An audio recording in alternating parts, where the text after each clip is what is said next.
50 number के प्रश्न subjective और 50 नंबर के प्रश्न अन्य कॉन्सेप्ट से पूछा जा रहा है।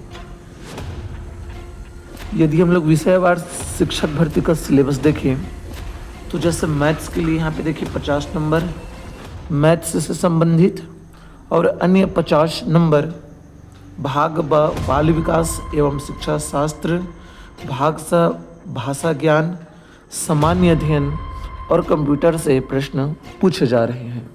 जय हिंद दोस्तों, मेरा नाम मुकेश कुमार साहू है। मैं गवर्नमेंट लेक्चरर हूं और इस वीडियो में हम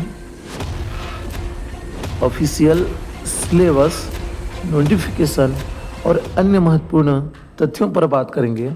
आप शिक्षक भर्ती का फॉर्म भरने से पहले इस वीडियो को एक बार अवश्य पूरा देखिएगा।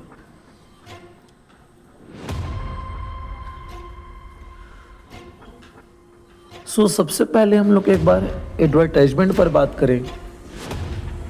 ऑनलाइन आवेदन पत्र भरने का देखिए यहाँ पर प्रारंभिक तिथि जो दिया गया है वो 7/8/2026 से है, अर्थात यह प्रारंभ हो चुकी है और अंतिम तिथि है 2/9/2026। त्रुटि सुधार के लिए भी समय दिया गया है और परीक्षा का तिथि है, इसको बहुत अच्छे से याद रखिएगा, 25/10/2026। तो इस डेट को आपको सेव करके रखना है। 25 अक्टूबर 2026 को शिक्षक भर्ती का परीक्षा आयोजित संभवतः की जाएगी। समय रहेगा 10 बजे से 12:15 तक और इसके लिए परीक्षा केंद्र 16 परीक्षा केंद्र बनाए गए हैं। जो पुराने जिले थे लगभग 16 जिले, उस आधार पर 16 परीक्षा केंद्र इसके लिए बनाए गए हैं। तो यह बेसिक जानकारी हो गया। चलिए अब हम लोग अन्य कॉन्सेप्ट पर भी धीरे धीरे बात करते जाते हैं। तो जैसे कि आप यहाँ पर विषयवार पद देख सकते हैं। शिक्षक ई संवर्ग के लिए जैसे हिंदी के पद यहाँ पर आप देख सकते हैं 109 पद हैं, लगभग 5 संभाग में। इसी प्रकार से संस्कृत के लिए 150 पद हैं, अंग्रेजी के लिए 319 पद हैं, गणित के लिए जैसे देखते जाइए 150 पद हैं। इसी प्रकार से हम लोग यदि टी संवर्ग को देखें तो हिंदी के लिए 141, संस्कृत के लिए 150, अंग्रेजी के लिए 185, गणित के लिए 115, सामाजिक विज्ञान के लिए 100 पद हैं, जैसे कि आप यहाँ पर देख सकते हैं। इस प्रकार से कुल 786 पद हैं टी संवर्ग के लिए। और इसी प्रकार से जैसे हम यहाँ पर देख सकते हैं ई संवर्ग के लिए भी कुल यहाँ पर पद दिए गए हैं 868 पद। अब पदों की जानकारी के पश्चात हम सीधे अपने महत्वपूर्ण टॉपिक पर बात करते हैं और वह है शिक्षक भर्ती संबंधित विषयवार सिलेबस। वैसे सभी को किसी न किसी ग्रुप में इसका सिलेबस मिल चुका होगा, तो मैं कुछ ऐसी जानकारी आपको यहाँ पर बताने वाला हूँ जिसको आप फॉर्म भरने से पहले एक बार अवश्य देखें और समझें। चलिए तो सिलेबस पर बात करते हैं।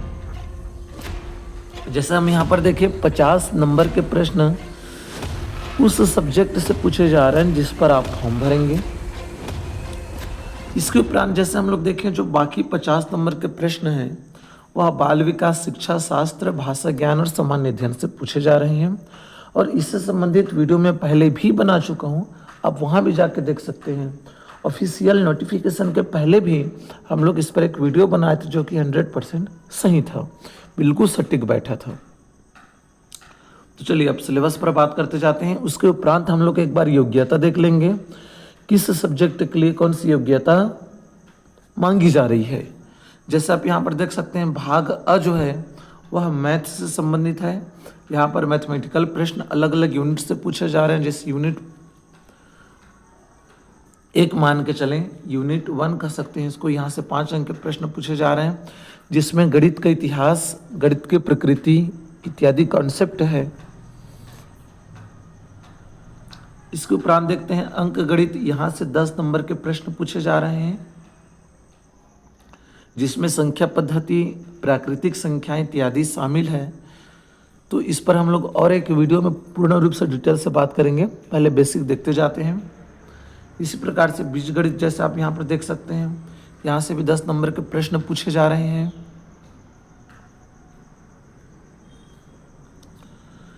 उसी प्रकार से त्रिकोणमिति से प्रश्न पूछे जा रहे हैं, जैसे आप यहाँ पर देख सकते हैं।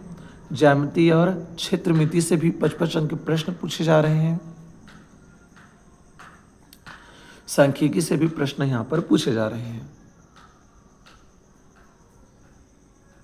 चलिए अब हम लोग बात कर लेते हैं बुक। तो कौन से पुस्तक हमें यहाँ पर देखना होगा मैथ्स के लिए?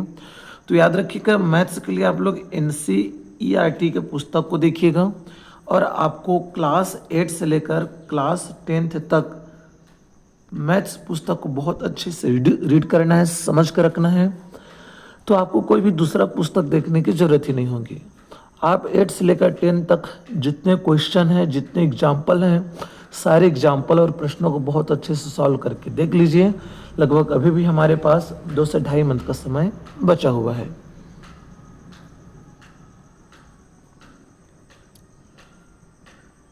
चलिए अब इस पर बात करते हैं भाग ब, जहां से 50 अंक के प्रश्न पूछे जा रहे हैं। तो सबसे पहले यहाँ पर देख लेते हैं बाल विकास एवं शिक्षा शास्त्र। यहाँ से 15 अंक के प्रश्न पूछे जा रहे हैं, और यहाँ पे बच्चे का विकास जो है उच्च प्राथमिक शाला लेवल के अनुसार प्रश्न पूछा जा रहा है। इसी प्रकार से समावेशी शिक्षा से भी प्रश्न पूछे जा रहे हैं। सीखना एवं शिक्षा शास्त्र से भी प्रश्न पूछे जा रहे हैं। तो जैसे हम यहाँ पर देख सकते हैं, 3 अलग अलग यूनिट हैं जहाँ से आपके प्रश्न एग्जाम में पूछे जा रहे हैं, और कुल 55 अंक की तीनों यूनिट से प्रश्न यहाँ पर पूछे जाएंगे। तो जैसे आप यहाँ पे देख सकते हैं, 3 यूनिट हैं और तीनों से 55 अंक के प्रश्न पूछे जाएंगे। नेक्स्ट जैसे देख लेते हैं हम लोग यहाँ पर भाषा ज्ञान एवं सामान्य अध्ययन। तो हिंदी से 5 अंक के प्रश्न पूछे जा रहे हैं, जिसमें स्वर, व्यंजन, वर्तन इत्यादि शामिल हैं। अंग्रेजी से 5 अंक के प्रश्न पूछे जा रहे हैं, और इसी प्रकार से सामान्य मानसिक योग्यता,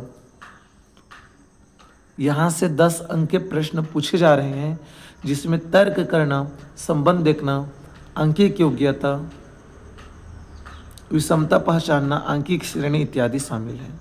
तो यह भी एक मैथ्स का पार्ट ही होता है। सो हम लोग ये भी कह सकते हैं कि मैथ्स को लगभग 60 नंबर के प्रश्न पूछे जा रहे हैं, जिसमें 50 नंबर आपका सामान्य गणित है, और 10 नंबर के प्रश्न सामान्य मानसिक योग्यता GMA से पूछा जा रहा है, जनरल मेंटल एबिलिटी। सो जो मैथ्स के स्टूडेंट हैं उनके लिए तो हम लोग कह सकते हैं कि 60 नंबर के प्रश्न मैथ्स से ही पूछे जा रहे हैं। नेक्स्ट बात कर लेते कंप्यूटर शिक्षा। कई लोग बोल रहे थे कि कंप्यूटर से प्रश्न नहीं पूछा जाएगा, बट मैं पहले ही बोल चुका था कि कंप्यूटर से संबंधित प्रश्न अवश्य पूछे जाएंगे। जैसे आप यहाँ पे देख सकते हैं, 5 अंक के प्रश्न कंप्यूटर से भी पूछे जा रहे हैं। चलिए अब हम लोग देख लेते हैं कि बाल विकास को कौन से पुस्तक से अध्ययन करना ज़्यादा उचित रहेगा। तो आप उसके लिए DLED या BEd का फर्स्ट ईयर या सेकेंड ईयर के बुक को बहुत अच्छे से देखें, क्योंकि आजकल इसको सेमेस्टर वाइज भी एग्ज़ाम कंडक्ट कराया जा रहा है। तो जो भी सेमेस्टर या ईयरली वाइज है, आप वहाँ से जाके बुक को अवश्य स्टडी कर सकते हैं। इसी प्रकार से कंप्यूटर शिक्षा के लिए आप चाहें तो कमल प्रकाशन के पुस्तक को परचेज कर सकते हैं, वहाँ से प्रश्न बहुत अच्छे से एग्जाम में पूछा जाता है। अन्यथा आप मार्केट में मिलने वाले कोई भी पुस्तक, चाहे हरिराम पटेल या फिर टुटेजा या कल्प वृक्ष या कोई भी अन्य मार्केट में मिलने वाली पुस्तक का अध्ययन कर सकते हैं। परंतु मैं कहना चाहूँगा कि जो मैथ्स पार्ट है उसके लिए आप अवश्य 8वीं से लेकर 10वीं तक NCERT पुस्तक को अध्ययन करें।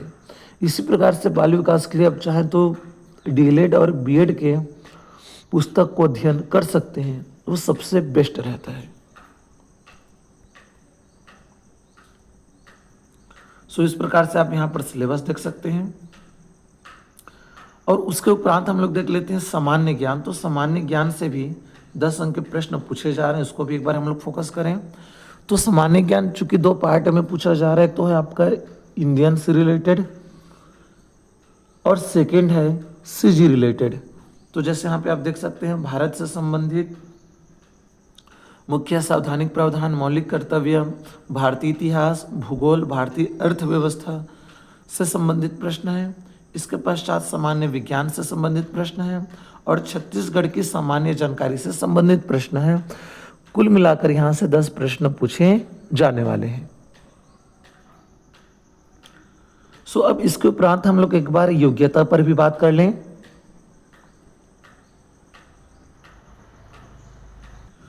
जैसा आप यहाँ पर योग्यता देख सकते हैं, इस पर भी हम लोग पहले बात वैसे कर ही चुके थे, फिर भी पुनः एक बार देख लेते हैं और यह वीडियो का अंत होने वाला है यहाँ से। सो जैसे आप लोग देखते जाइए, हिंदी के लिए हिंदी साहित्य स्नातक स्तर पर एक विषय रहा हो,